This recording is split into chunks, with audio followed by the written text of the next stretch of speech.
Seth Meyers, welcome to the show. So happy to be here, Dan. Pleasure to have you. Okay, I have a million questions for you. I've got time for 9. Okay, I have.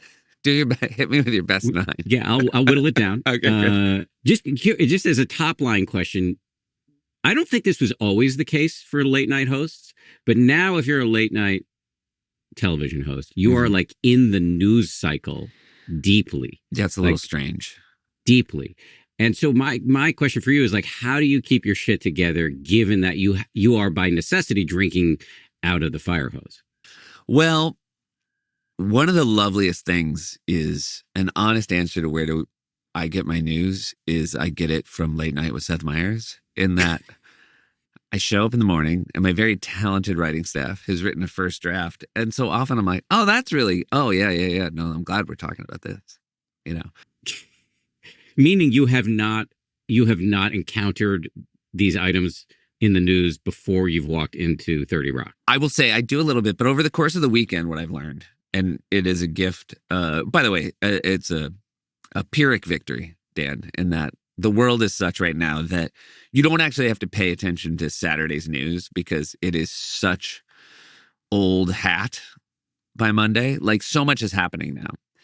You know, when this show started in 2014, I really did think it was my job to like pay attention to the news over the course of the weekend so I could be ready for Monday's show. And now it's sort of like late Sunday. You can sort of tune back in late Sunday, and that's ultimately what you can talk about on Monday. But yeah, I mean, am I part of the fire hose? I am, but I try not to get too caught up with it in that when I'm in the office, I'm paying very close attention to what's going on in the world. And then when I'm out of the office, I try to focus on being a part of a operational family.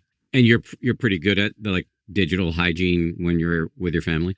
I am. I would say, you know, if I have a digital hygiene problem when I'm out of the office, it's probably like more sports related than like, you know, the actual news. So I can have wild swings, wild mood swings, but they're thankfully not due to anything that's happening in DC. Right. It's pegged to your fortunes on FanDuel. I'm happy to say it's more due to like real loyalty as opposed to any wagers. I'm not a gambler, but I've bet the entirety of my heart on a few sports teams that have not come through with me. Which are those teams? Pittsburgh Steelers. Yeah, live and die with the Pittsburgh Steelers, and then I have a healthier relationship with the Boston Red Sox after, you know, the incredible run we had post 2004. I kind of feel like that's everything I had ever wanted as a kid, and now I'm going to allow myself to have freedom from that.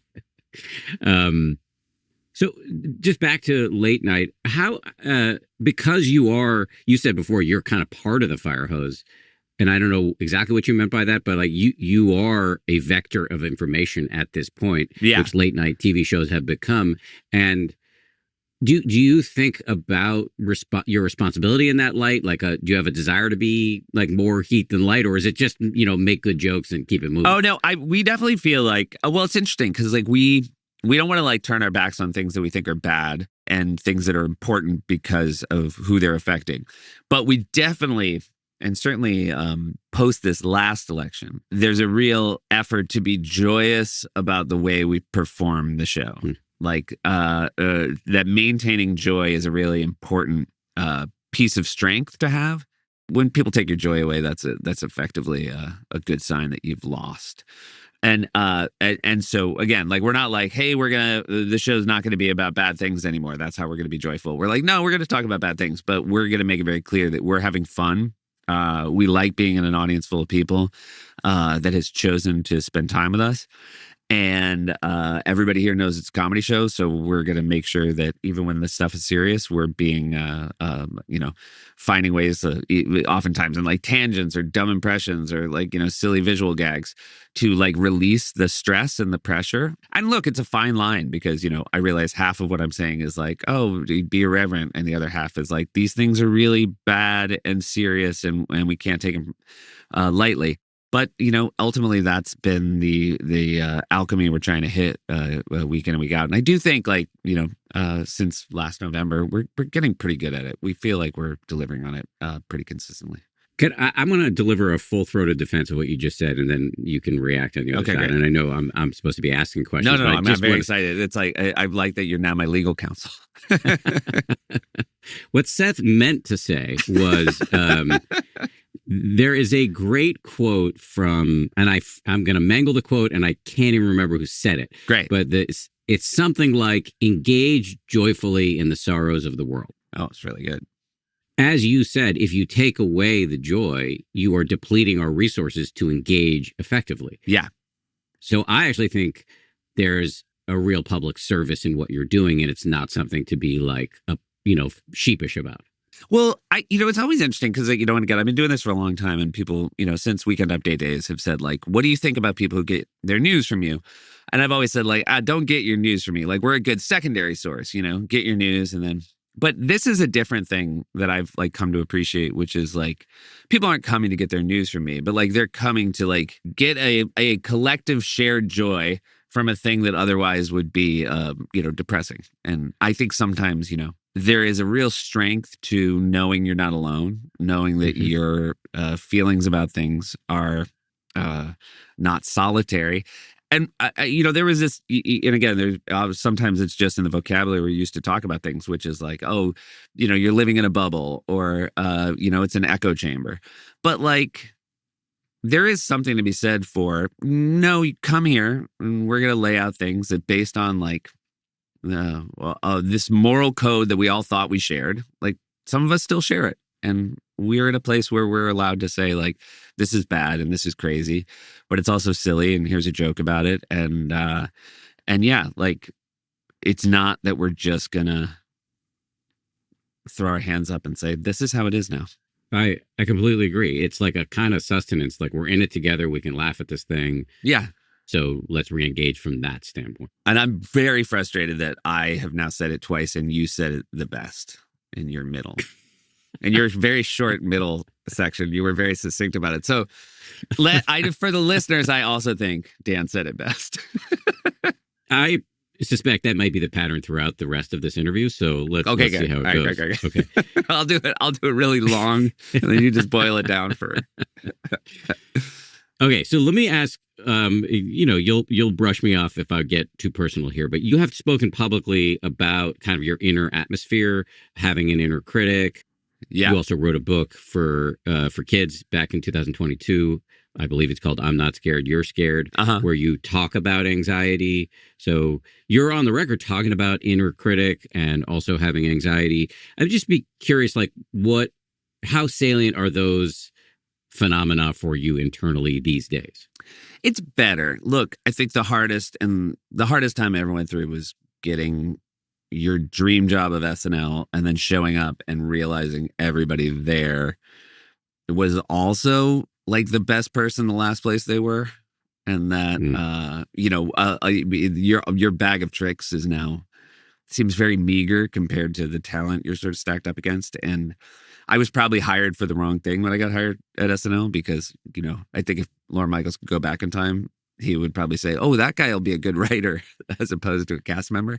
And so I had to sort of like back my way into the job I was right for. And that was a really rough 5 years of finding my way there. And then you get a show like Late Night, and it's the same thing, which is you spend the first couple of years aiming for sort of competence so they don't take the show away. And it's only after you feel your legs underneath you that you actually start trying to make it the show you want it to be. And those, those were rough years too, but nothing ever compared to the first 5 years at SNL. And I do think that having survived those, and look, it's why so many people, I think, thrive in their years after working at that show, is they've already been through the worst gauntlet they're ever going to go through.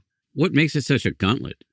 It's a meritocracy against the very best people in the world. So it's hard to say, like, I was treated unfairly. We all get our at-bats every week. You'd write sketches, you'd read it at the table. And it was pretty clear to me and obviously everybody else, like, oh, no, that wasn't in the best 10 things this week, And then, that sort of happens week in and week out. And you realize, certainly there are very kind people there who are doing their best to get the best out of you. But at some point, like, they're not going to put you on TV as a favor to you.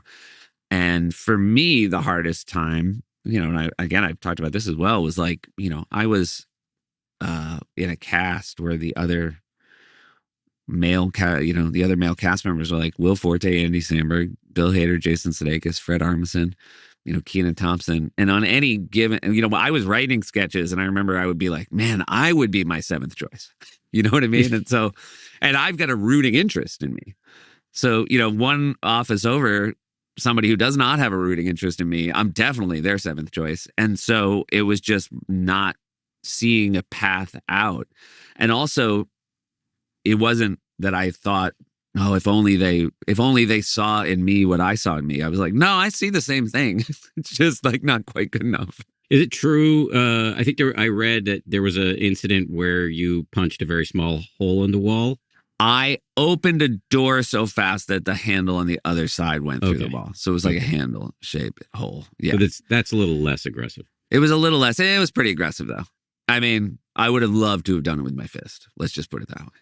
What was the proximate cause of the door incident? I wrote something that I did think should have made the show, and it didn't make the show. And then my producing partner now, Mike Shoemaker, who was a producer at SNL at the time, I remember he said, I'm not going to have that hole fixed because I want you to have to look at it every time you're in your dressing room and remember what a baby you were. And then, by the way, this is just to make it clear that I'm not fixed. The self-same Shoemaker, who's now a producer on Late Night, he recently had to leave.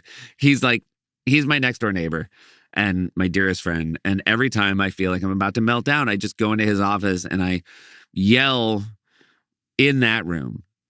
And he just sort of like absorbs it. I'm not yelling at him. I'm never mad at him. I'm just sort of like yelling to get it out. Remember those old cartoons where like people would like yell into a bottle and then the bottle would have the screams and like they'd bring it was like to not wake up a baby or something. And then they'd bring the screams to the top of the mountain and let it out. You'd hear them. That's like what Shoemaker does. He's like the bottle I yell into and then he brings it to the top of the mountain. So nobody else that I work with hears the yells.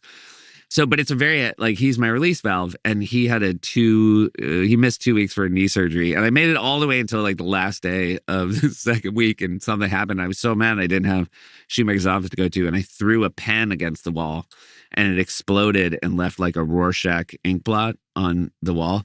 And he got a plaque. Instead of cleaning it, he put a plaque next to it and said, "This is what happens when Shoemaker's away."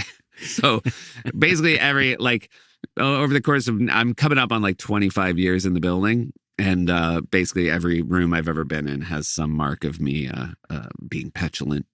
I don't remember the cartoons you're referencing, but I do remember as a kid, I think I'm a little older than you, there was a character named Willie Whistle, and he would argue, but in a whistle. Oh, wow. Which I always thought was like hilariously ridiculous. That does seem like something a very like forward thinking couples therapist would make two people do. Like just give him whistles and be like, without words. Without words. No, he was doing this with pursed lips. Oh, wow. This was not an actual whistle. No. Oh, wow. It's a shame. It's a shame he didn't hit it bigger. We'll leave that to the history books. But just back to your petulance, and I share it. This has been a lifelong struggle for me, as our mutual friend, my brother, would tell you. How do you manage that now, especially given that you are the leader of a pretty large organization? I'm really good. I mean, I don't know if I would be as good without Shoemaker is a real Seth whisperer, and I'm very lucky to have him. But I am cognizant of it being a top-down situation where everybody, whatever the host thinks they can get away with, everybody else thinks they can get away with. And so I'm very lucky to work in a place where, we all treat each other with a lot of decency and respect. And it's the kind of place that everybody loves to come to every day, myself included. And I should also say, like, it's not like I'm, biting my fist 10 times a day because people make mistakes. It's like one of the problems is like people here are so good at their jobs that when something goes wrong, like I'm shocked and often that's what catches even me off guard. It's really nice. And I will say, like, just to any parent who's listening, it's harder to have children than it is to have a talk show, like just as far as like temper stuff, So for you, that's the parenting stuff, which you've now done 2 comedy specials, which everybody should watch, and I will put links in the show notes. You've done 2 comedy specials on parenting. So is that a more difficult crucible for your temper than work? I think, yeah, ultimately, like, because at work you're still dealing with like adults, like, and so for me, like, what my wife and 3 children would say is like, oh no, he definitely can't act at the show the way he acts at home because he's a lunatic. What would they point to as examples of lunacy? I don't know. It's interesting. I'm doing a bit in my stand-up now about how my brother and I were really scared about my dad losing his temper. Like, it was the kind of temper that was like intimidating. And I feel like I've inherited my dad's temper, but my kids, it's just like very like neutered. Like, they just don't think I'm, when I like lose my temper, they like all laugh at me like, this clown. And, which is, of course, like but it's a very healthy reaction to your dad losing his temper, because it's like, hey, 1, you look dumb, and 2, it's not working. But it's just like that thing of like trying to get, 3 kids out the door is sometimes so much harder than writing and performing a talk show on network television. What are their ages? 9, 7, and 4. Okay, so you're in it. Yeah, we're in it. I mean, and by the way, they're really good ones. I mean, I wouldn't trade any of them in. Are there, you mentioned getting the kids out the door. Are there other aspects of parenting that are nails on a chalkboard for you where you're just on tilt? I'm trying to think. They'd love to come on, Dan, and do a rebuttal episode where they list them all. It's, I just sometimes can't believe, like, I'll say my oldest son's name 6 times in a row, and then I'll just say, do you hear it? Just out of curiosity, do you hear it? And also a thing you learn pretty quickly is like, they don't, like, sarcasm isn't an effective tool. Like when you're trying to get your kids to do something, like a withering put down doesn't have the effect you might hope it would with an adult friend. When my son was 4, he's 10 now, or he'll be 11 by the time this airs. Actually, you met my son once. Yeah. When he was 4, we took him for one of those full-blown hearing tests. Uh-huh. And his hearing was perfect. But he was just ignoring us all the time. And that persists until this day. Yeah. It's like my voice is a dog whistle and he's a cat. I have the interesting thing now, which is my kids are obsessed, especially with my father-in-law, because they see him a lot. He's a big part of their life. And as a current dad, and I watch how his daughters react to him, I'm like, oh, it just skips a generation. I think, like, my kids hear their grandparents talk, but they don't hear their dad talk. But like, their kids will one day be fascinated by everything I have to say. I just have to wait for that. The best B2B marketing often gets wasted on the wrong people. I can't tell you how often I'm scrolling and I get served ads for stuff I have no interest in. So when you want to reach the right professionals, use LinkedIn ads. LinkedIn has grown to a network of over 1 billion professionals, including 130 million decision makers. And that's where it stands apart from other ad buys. You can target your buyers by job title, industry, company, role, seniority, skills, company revenue, so you can stop wasting budget on the wrong audience. It's why LinkedIn ads generates the highest B2B return on ad spend of all major ad networks. Seriously, all of them. Spend $250 on your first campaign on LinkedIn ads and get a $250 credit for the next one. Just go to linkedin.com/happier. That's linkedin.com/happier. Terms and conditions apply. You know when you're spitballing ideas for your website or you're in some sort of creative flow and then you think, okay, how do I actually make this happen? If that's where you get stuck in the web design process, look no further. Wix has you covered. Even with zero design experience, you can make a great looking site. Create a website your way, whether you want AI to jump in or you prefer to do things yourself. You can get a custom, ready-to-use website in minutes with Wix AI Website Builder. Just answer a few questions and voila. Customize any detail with the most flexible website editor out there. Get built-in solutions for every type of business. Wix is packed with some of the most useful and cool AI features and agents built specifically for SMB so you can grow your business without burning out. Generate unlimited images, website sections, product descriptions, and more. Automate email marketing, SEO tasks, inventory management, and more. Powering 280 plus million businesses around the world. Wix started delivering AI solutions way before it was cool. They've been pioneering website tech for nearly 20 years now. Ready to create your website? Go to Wix.com. That's Wix.com. One of the themes in your comedy, and you really, as stated, draw on parenting as a source for stand-up.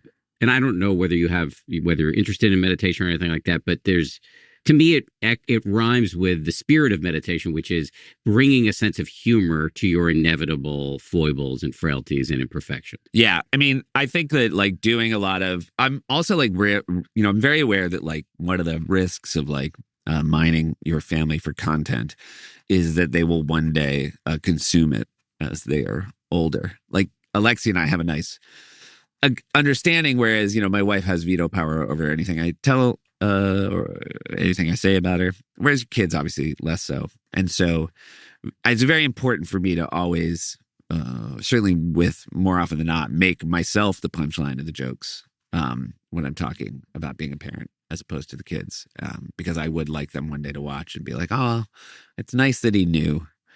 It's nice that he knew his shortcomings. It is really fun to do. And, as far as meditation, like I will say that like, Alexi and I started doing it. I don't quite know how often she does it anymore. I don't do it with enough regularity, but I've never done it and thought it was not positive. I just have a hard time getting in the scheduled rhythm of doing it.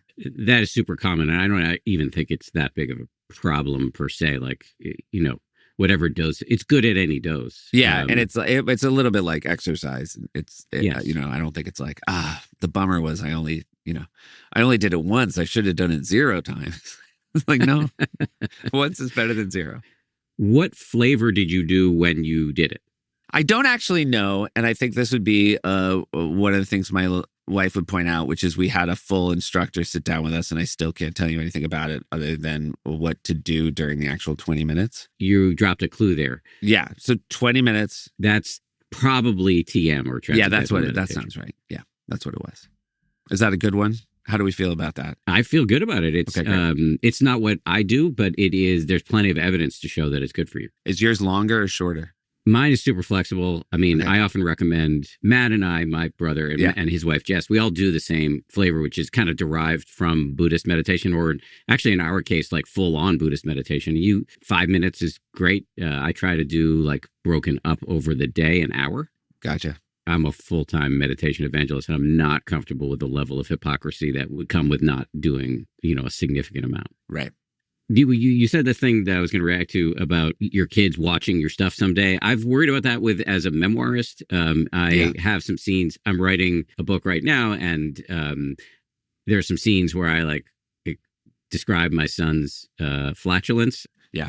And I may decide ultimately to cut that because when he's 30 might be justifiably pretty pissed about it. I think at least you have, my fear is always like that other kids will see it, that his peers will see it. Like at least like there's less of a chance that like a 13-year-old friend of his is going to read your memoir. That's true. Whereas like I'm always worried like a parent's going to put on like my Netflix special and say to their kids, hey, this is Ash's dad or this is Axel's dad. And then, because again, we don't show it to my kids yet. And yet, you obviously can't control other parents. And I could see them thinking it might be a novel idea to show them something. And so it's always like never tell a joke that like another kid could use against your child. Even the 9-year-old hasn't seen your specials? No, he hasn't yet. Total lack of curiosity, Dan. I am deeply familiar with that. Yeah. He's always like, can we watch the new Bill Burr? I'm like, son of a gun.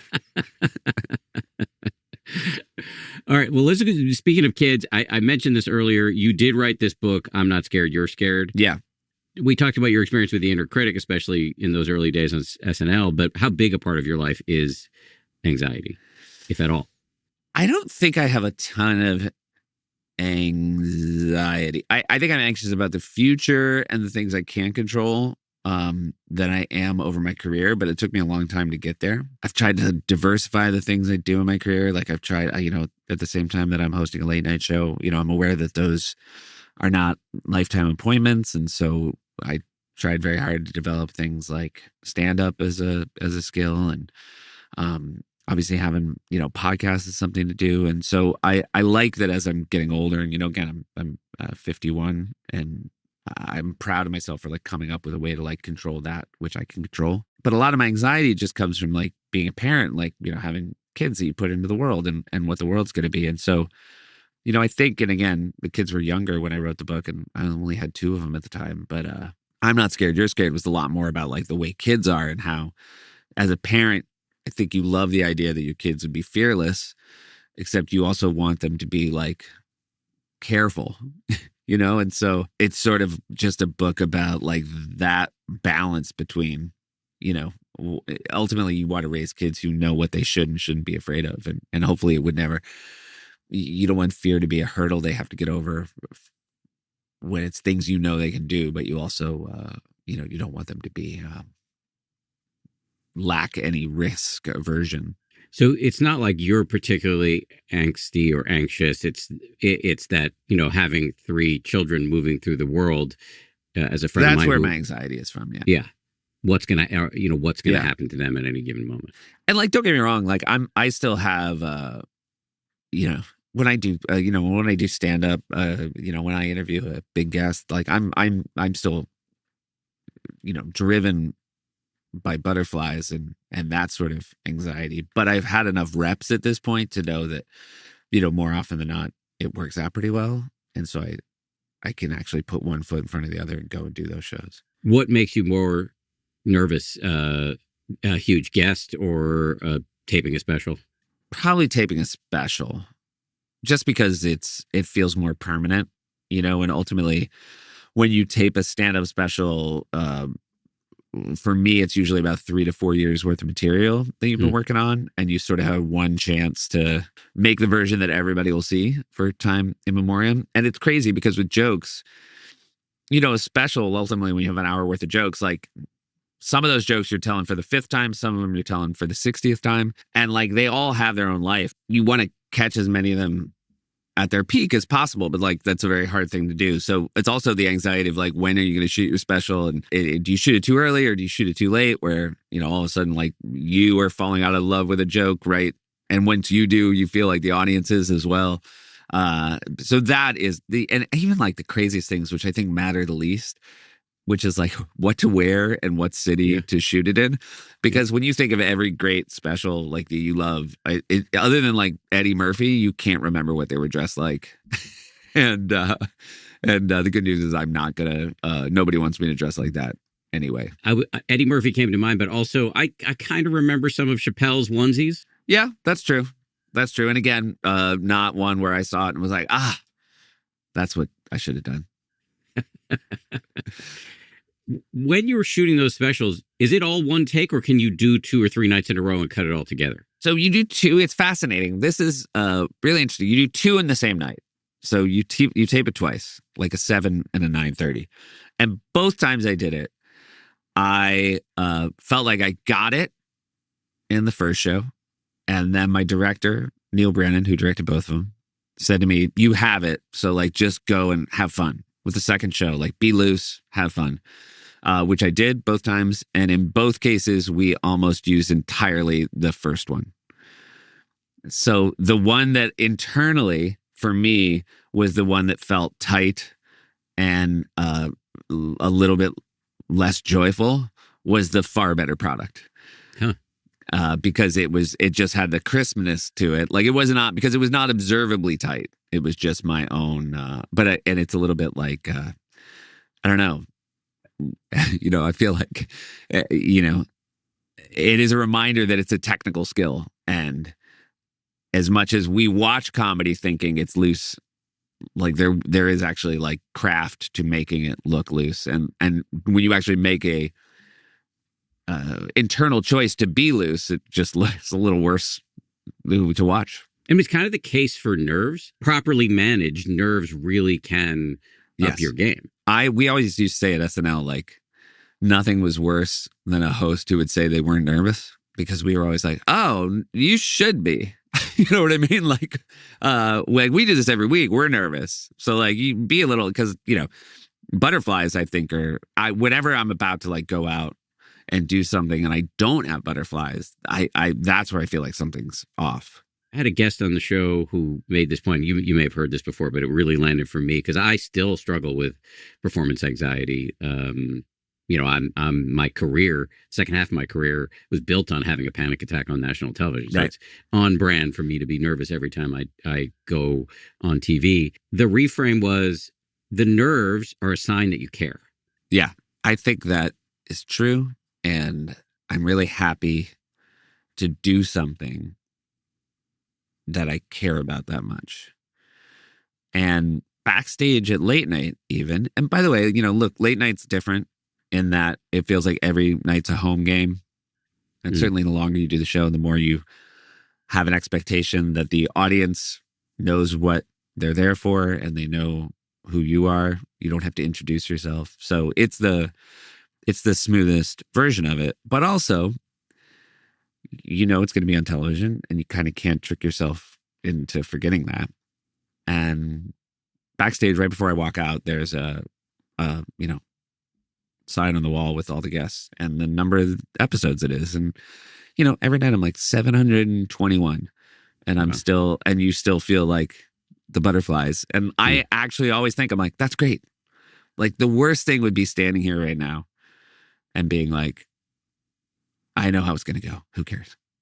And so I feel very lucky to care and to do something that is, while I think there's a consistency to the product, like they're a little bit like snowflakes, like every episode's a little bit different. Yeah. It is fun to find out over the course of the show how this one's going to be different than the ones before it.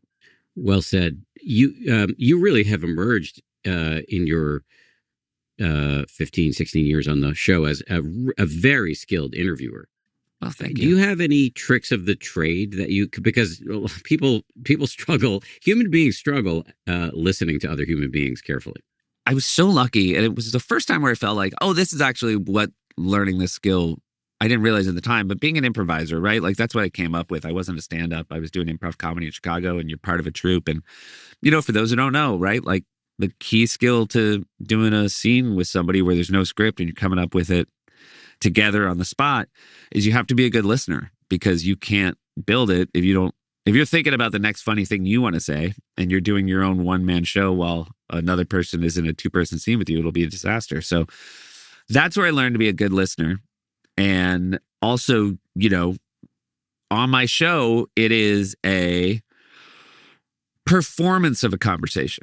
Like that doesn't mean that the answers are untruthful, but you are doing a conversation for an audience. It's not the same way you would talk if it was just two of you in a secluded corner of a bar. So what makes it a better interview is if you're listening and instead of just waiting for your next question, you react in real time to things the guest is saying, and sometimes I've always had like a pretty good ability to like, even as an improviser, like, the callback where you pull something from earlier in the scene. And, I think it's rewarding for an audience that's been listening as well. And I find with my guests, like, I think they really like those moments where they're like, oh, you still remember something I said 3 minutes ago, like that. So that's one thing, is just being a good listener. And the other thing, which I just, so much credit to our research department, who work with our segment producers, but they work so hard to make sure. And again, like in this day and age, if somebody does a press tour, they might get interviewed 50 times, but we try very hard not to ask things that they were asked by Colbert or Kimmel or Fallon. And I think there's an appreciation for that as well. You often know what you're going to ask, but you're staying awake and alert so that you can pivot based on the answer. Yeah. I think you also, with repetition, you learn there's like 1,000 different kinds of talk show guests. And you can tell the ones who are like, they are almost reliant on you asking the 7 things you've agreed to ahead of time. Like they know you're just prompts for them to do their thing. And then there's other people who you can ask them one question and you realize like they don't actually care about what they're going to get to, and they're having fun answering that question. And the more you interrupt, the better they are. And some people only look at you, some people only look at the audience. And so that's the other thing is, I think being a good interviewer is, over the course of any given interview, turn into the interviewer that guest needs, as opposed to forcing them to be the kind of guest you respond best to. And so that, and again, that makes it fun. Like I try not to, we always say like when somebody is, I'm trying to think of a kind word to use, but like if someone's all over the place as a guest, like we love it, Huh. And we want to have those people back because it's almost more fun to juggle. As a host, you get to juggle more balls. The reason I've always said, like, I like talking about politics on our show, but I don't really like talking to politicians because politicians are never want to have the fun of like, let's see where this goes. Like they really, they show up with 5 answers. They're probably going to give them no matter what questions you ask. And the audience could tell, and they're just like, this again. Ironically, the exception to that rule is Donald Trump. Yes, that's a very, you could not be more accurate with that answer. And sadly, I've never had a chance to take a run at it. Would you want to?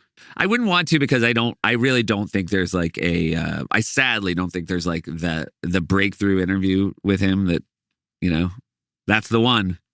Got him. You know what I mean? So, and I feel very, and by the way, not for a lack of trying during 2015, 2016, like we, and I will own up to not having taken the early days of that campaign seriously. So we sort of thought like, oh my God, we'll have him on. It'll be such a lark. And fortunately for us, it didn't happen because I'm sure there'd be something now that I would not reflect back on fondly because of how seriously I take the role of a host. Like I generally don't like having people on where my role is to make them feel uncomfortable. And so I would have been polite. I would have been the nice boy that my parents raised. And I would look back at it and be like, huh, I'm nuts. Like that picture's out there. When the holidays wind down and we're starting a new year, one thing I crave is to be comfortable. Holidays are a busy time. We've got lots of parties to go to, lots of entertaining to do. And for me, the holidays this year were particularly busy because I was on a deadline for finishing the latest draft of my never-ending book project. Anyway, so the thing that I craved the most coming into this new year was to be comfortable and cozy around the house. Which brings me to one of our sponsors today, Cozy Earth, because they really deliver on their promise. They deliver luxury comfort that makes home the best part of life. They make all kinds of cozy stuff. I'm talking fluffy towels, super comfortable sheets, pajamas, loungewear. I'm a power user of the Cozy Earth loungewear, by the way. Love that stuff. It's a risk-free purchase, 100-night sleep trial. Try out their stuff. If you don't love it, return hassle-free. In my experience, you won't want to return it. There's a 10-year warranty because once you feel this level of comfort, you'll want it to last for a decade. Start the new year off right and give your home the luxury it deserves and make home the best part of life. Head to CozyEarth.com and use my code Harris for up to 20% off. That's CozyEarth.com, code Harris. And if you get a post-purchase survey, be sure to mention that you heard about Cozy Earth right here on the 10% Happier podcast. Refresh your routines with comfort that makes every day feel like a new year.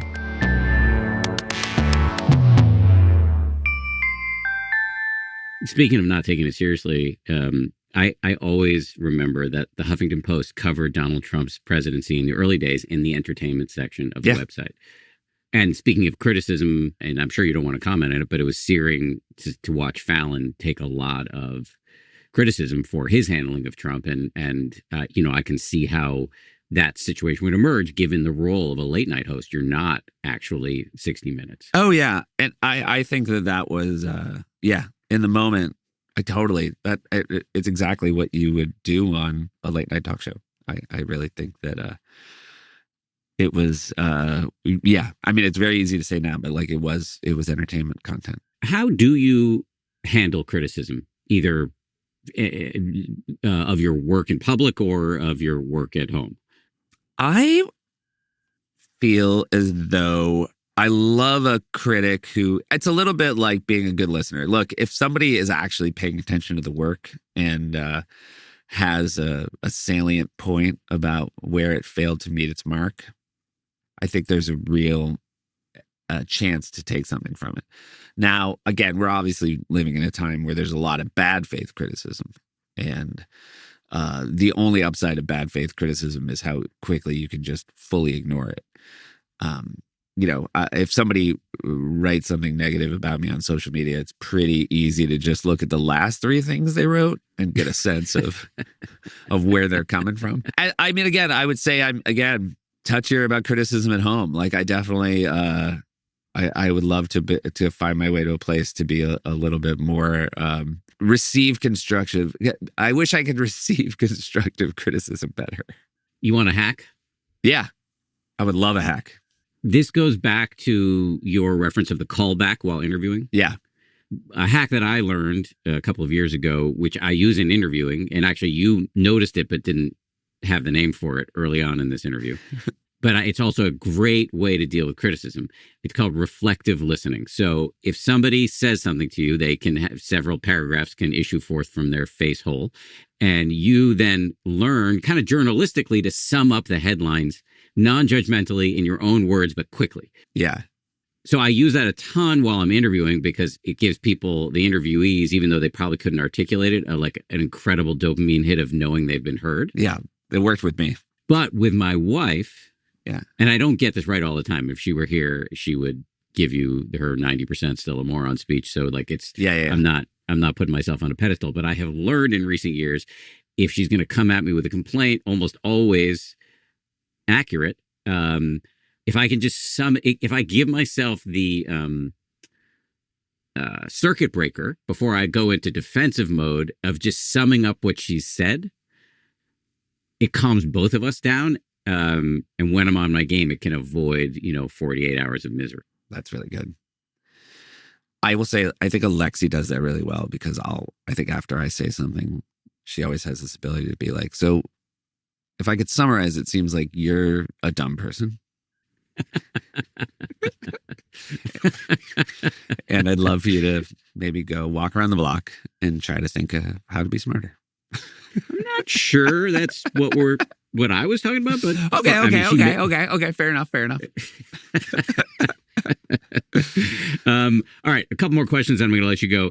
Back to workplace culture, and I'm asking this kind of with some selfish motivation because most of my career I was an anchor on various shows at ABC News, but I didn't really run an organization, and now I do. And it's been hard to learn how to not port over the shitty habits I acquired as a network news anchor to this organization. From what I've read, you really do, and we talked about this earlier, have a really highly functioning organization. But we didn't get to like the how of that. What have you done to set the tone for inclusion and comfort even among junior staffers? Well, I will say my one thing is I've never thought I was good at a single thing I'm not good at. And by that, I mean, I can write and that's about it. And I can, and again, obviously I'm going to host the show and that part's on me, but I have no visual sense. When it was time for like set design, I had no take on that. I have no take on lighting. I have no take on sound. I have no take on anything. And so I've just endowed everybody to do your job the best you can do it. And I will not look over your shoulder. And in return, what I would love is less meetings. Genuinely. I'm like, I'm the happiest I am. And the most value I can add to Late Night with Seth Meyers is if I'm sitting in front of my computer writing jokes for the show. Or if I'm sitting at my computer and I'm reading the research packet about the guest. What I don't want to do is have a meeting about things that I really believe you guys could figure out on your own. And I think that's one of the things that we do really well. And, with my writers, they have all the permission in the world to write what they want to write. And, big swings are always encouraged. Nobody gets blamed for like big new ideas. But if you take 10 big swings in a row and like we don't pick any of them because we don't feel like it's a fit for my voice or the voice of the show, like, then it's up to you to like decide if you want to adjust or if you want to continue to be somebody who does good stuff on the show. But we don't ever have like big meetings about like the writing has to be more like this, or, the interviews have to be more like that. Like we just are slowly all figuring it out together. And another thing, and I don't know how this was for you when you were in the news world, we decided early on, and it's a Shoemaker rule, which is we do not do a post-mortem after the show. And he said early on, like the problem, and he said this just from knowing me, he's like, look, after every show, you will have been observant enough to notice 7 things you wish went differently. And so if we go back to the office, we'll sit down and those 7 things will take us anywhere from an hour to 90 minutes to get through. And then we'll all get home, 2 hours later. Or we can wait till tomorrow and see if there are even still problems in your head. Or if you want to like move on. And the reality is like probably since our staff is good, they will have noticed those 6 and 9 things. And, the longer you do the show, the less you have. And it's more valuable to just shake it off, go home and see what you're actually mad about tomorrow morning. And the reality is you mostly just want to focus on the next, trip to the plate. And like ultimately it's just, you learn like don't live in the failures, but rather like embrace the fact that you get to do it again tomorrow. This Shoemaker gentleman seems deeply wise. I mean, he's the one you really want to have on the podcast. If you could ever convince him to. He is deeply wise. And he's also like a real classic New York character who's like from the Bronx and like found his way into Manhattan and really isn't impressed by any of us.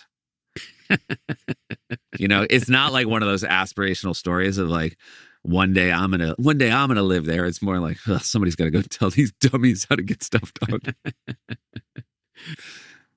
Okay, final question for me. I was struck by something you said to Amy Poehler recently on her show about the importance for you of friendship and loyalty. And the quote was, I like the way that I like who I am through the eyes of my friends. I think it's the thing, and maybe it's a bit of a cop-out because I feel like it's probably easier to be a friend than it is to be most things. But I think I'm really good at it. And I think when you're good at being a friend, you end up with really good friends. And I have those. And it's a really special thing. I'm really glad about it. And like, I have friends. I'm still really close to people from high school and really close to people from college and SNL. Everywhere I've gone, I feel like I've collected more people that are dear friends of mine. During COVID, I got to be really close with your brother and a whole new cohort of people. It's a really nice thing to go through life with. Yes, this episode is an example of you being a good friend and doing a favor to my brother and coming on the show. So thank you for doing it. I really appreciate it. I only cozied up to your brother in the first place in hopes that it would lead to me being on this show. You've got it all backwards, Dan. I've got nothing from that guy. Been a dead end until this moment. That may or may not come up at our next family dinner. I really hope it does. I mean, if not, what was the point of me even saying it? I know. Fair enough. Just before I let you go, can you, because this is a podcast, can you just name your podcasts so that people can go listen to them? Yeah. I do one with my brother called Family Trips with the Meyers Brothers. And it is a delight. And then I do one while we're speaking about friends with The Lonely Island, which is Andy Samberg and Yorma Taccone and Akiva Schaffer. And it's called The Lonely Island at Seth Meyers Podcast. And that's sort of a trip down SNL memory lane. And it's very funny. And I've said this a lot, but so much is written about how adult male friendships are withering on the vine. And I just can't say it stronger. Start a podcast. It will force you to see your friends once a week. And you'll be happy you did. Seth Meyers, thank you. Really appreciate it. Thank you, Dan.